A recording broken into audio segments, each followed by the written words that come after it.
So over the past week, I've kind of been taking like a trip down memory lane of kind of what it was like going through the firefighter testing process and kind of what were my emotions like and what were the things I was going through and what were my greatest challenges. And I was actually looking through my old fire cadet binder here, and I have like a bunch of interview stuff, a bunch of questions that I was asked by firefighters at the time to kind of help me prepare for my interview and give me better direct insight of kind of what's expected of me as a candidate going through the testing process and how to be successful, all these different things. And one of the big questions that I came across in the book was, why do people become firefighters? Because I knew why I wanted to become a firefighter at the time, but I didn't realize like how much deeper it was for me. It wasn't just how I was feeling at the time and those points that I thought were important. It was a lot of other factors that really influenced why I really wanted to pursue the career of a firefighter.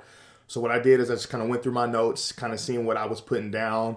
I also had, a couple other cadets that I was working with. I ended up writing down their answers in there. So I was just kind of comparing and contrasting kind of where our head was at. And I did a little bit of research online to see kind of like what are other people talking about? Why do they become firefighters and what kind of is their testimony on the topic? So I went on Reddit, ended up searching some stuff, kind of compiled a list together, and I came across this post that was covering, why do people become firefighters? And I wanted just to give you my testimony on kind of what I thought about this list and just kind of go into further detail about the topics on this list. So the first one being the money. There's a lot of people out there that'll have, a different say-so or different input in regards to the money. You have people coming from corporate jobs that made hundreds of thousands of dollars to making, a fraction of that money becoming firefighters. And then you also have people like myself that came from, minimum wage, low income, or scholarship athletes to making decent money in the fire service. And depending on where you are and what department you pursue, the money range or the salary range can change. The median is somewhere in the high 40s to mid 50s, but for the most part, say you live in a high living standard area, or depending on what city you work for, they may have a higher salary than the next city. So it can all change, and it really is all relevant to the individual. So for me, when I was making $42,000, that was a lot of money for me, but for the person next to me that came from a corporate job, it wasn't a lot of money. So the money side of it is a big factor, and it can change amongst each person. The second topic was the schedule. So this was one of the big factors for myself. I knew that I didn't want to work, a 9 to 5. I didn't want to work, 6 to 7 days a week to sustain a life for my family. I wanted to be around, my future kids and my wife at the time as much as I possibly could. So, researching about the fire service, kind of seeing what their work schedule was like, I noticed that, hey, firefighters work, 10 days a month.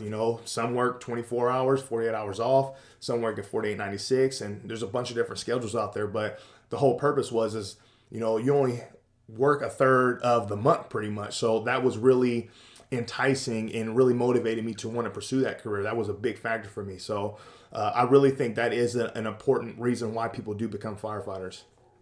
As for the third topic, you have something new every day. So this is extremely important. And this is something that I wasn't really dialed in on when I first started pursuing the career. This is a big deal. Like, not every call is going to be the same.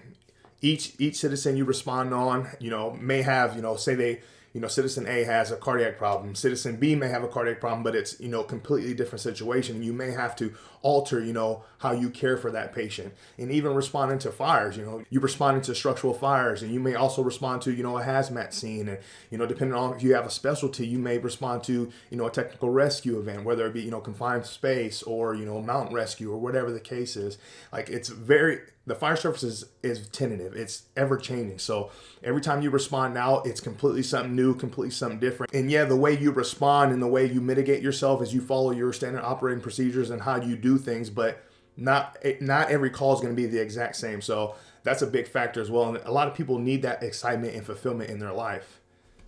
As for the fourth one, the difficulty of the job. So this kind of goes hand in hand with something new every day.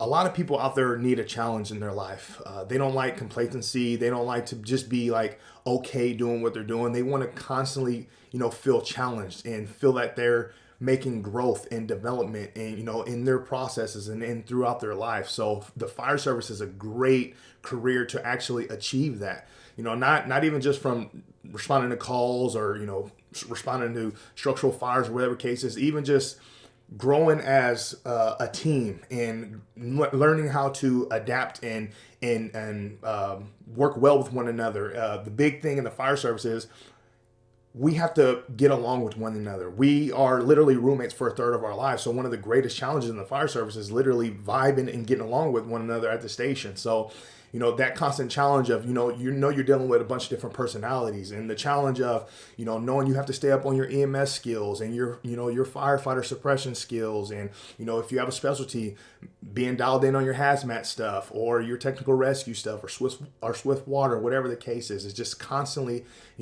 being challenged throughout your career.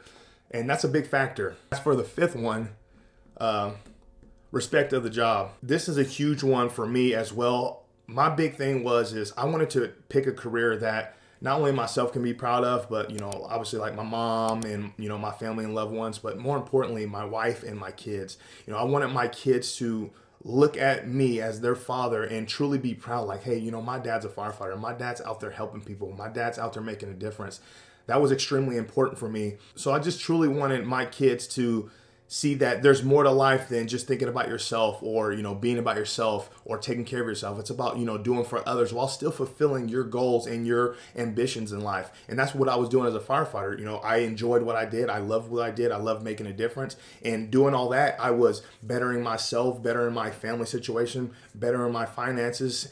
And in return, I was still, making a difference in other people's lives and being, making an impact, just not in my own life, but in others. And that's extremely important for me, for my kids to know. And that's why I really wanted to pursue the career. That was one of the major topics. And I could see why this is on this list, because it's extremely important.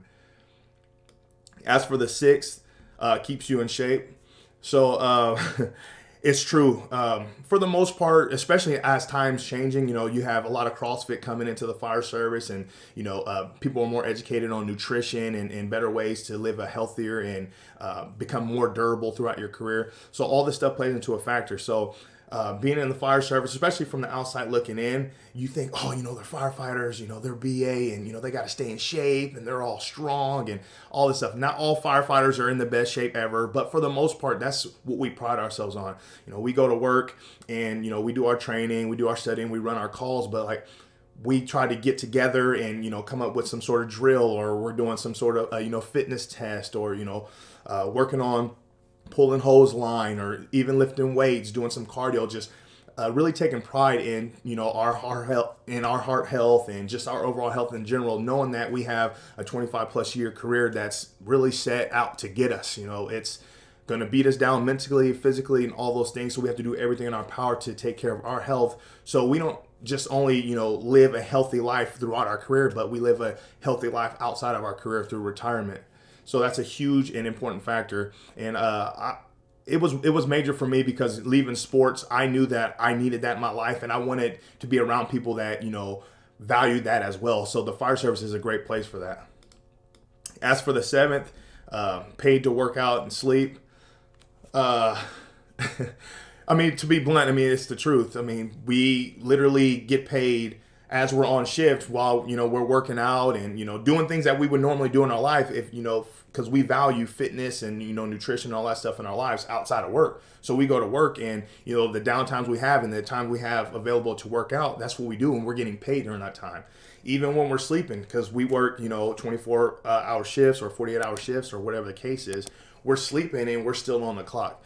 Yeah, it's rough. We still got to get up and run calls, when the 9-to-5ers or the people that are in school, they get to sleep through the night and stuff. We got to respond to calls and emergencies that come. So it all comes with the territory, and there's some give and take there. But it is true, we get paid to work out and sleep. As for the eighth one, easy to get days off on and go on vacation. So I can't speak for every department. I know for, my particular fire department and the departments around me, we call them AWR. So it's very easy just to, communicate with a fellow member and say, hey, my kid has, this game on this weekend, can you cover my shift, and then I'll pay you back. It was very easy just to swap shifts. And when it comes to, even setting vacations, the way we did things is there was a particular time in the year to where we had to schedule out, the days or vacation days we wanted to have off for, the upcoming year. So it made it very easy to decide, as a family, hey, we want to make sure we have, 2 weeks in October off, so we can put our bids in for October during that 2 week period. And if we were, if we were able to get that based off our seniority, it was very easy for us to have that, a lot of time off so we can go on vacations. And that's what's nice about the fire services. If something comes up or, you have a family event or whatever the case is, it's very easy to just, phone a brother or sister and say, hey, I got this coming up. Can you cover me? And it's, for the most part, it's like, yeah, I got you. And if they don't, somebody else will. That's the whole benefit of being in the fire service and having that brotherhood and sisterhood and, having the union fight for all these, these rights and these good benefits that we have. As for the 9th one, and this is the final one on the list, is get to work with some really good guys and girls and gals, however you want to say it. So you get to work with good people. Not everybody in the fire service is a good person. There's some people that slip through the cracks, and that's just a part of life. Just like any other career, the firefighter career is exactly the same. You have all those different personalities, and if you come across, a negative Nancy or a super salty person that just doesn't really care about the team and being positive, all that stuff, it comes with the territory. So you got to really do everything in your power to remain positive and not change who you are because you're working with that particular individual.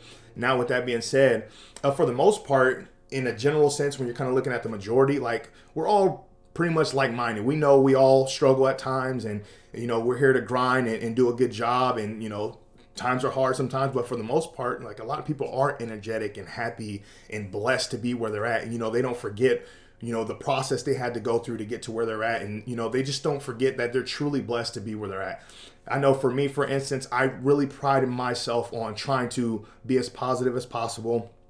Understand that, there was times where things were difficult and all that stuff, but for the most part, just being positive, being energetic, just being happy to be there, being egoist and leaving my ego at the door and being about the team. There's a lot of members in the fire service that are like that. So it's really nice when you have like a 4-man crew of like-minded individuals that are all energetic and positive, and you all just have a great time. It's almost like being in the locker room, for a football game or basketball game or whatever the case is. And, you guys are just vibing, having a good time, training together, working on your skills, just getting ready for the day. And you're going out and, running calls. It's like you break through those doors and you get ready to go compete in your game. It's very similar to the fire service. So, getting to work with some really good people is really one of the biggest benefits to pursuing the career of a firefighter. For my particular fire department, that was one of the big reasons why I wanted to work for that department. Yeah, we had, Phoenix and, you had Mesa, Goodyear, you had all these great departments, Tempe, around the areas, but like, I knew that I wanted to be a Glendale firefighter just because of my experience, going down to the station, riding along with them, just the vibes that I got and, the warm welcome, and they were truly there to truly help me and get me to where I wanted to go. So working with really good people is a huge factor. So this is just kind of like a quick list that I came across that I thought was pretty powerful, and I just wanted to share that with you. And I wanted to leave you with this. So when you want to pursue a fire career and you start going through all my resources that I have available, you start going down and riding along with fire stations, working with firefighters, getting their testimony and experiences. You start jotting down all your notes, getting ready for your interview, just beating on your knowledge so you can be ready for your testing process. One big thing I want you to ask yourself is really sit down and ask, why do you want to become a firefighter? So when you can really ask, why do you want to become a firefighter, it can really tie in all of your personal history, from your upbringing all the way up, because you'll see as you start making your list, you start compiling your list of the reasons why it's important that you become a firefighter, you'll see that your story and your testimony fits into all those categories. And that's how you can start building your interview. That's what really helped me. It helped my previous students that have been really successful through their testing processes. So it's something that you really need to take to heart, okay?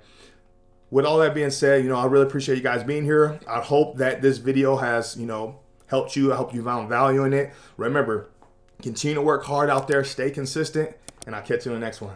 Good luck, future firefighter.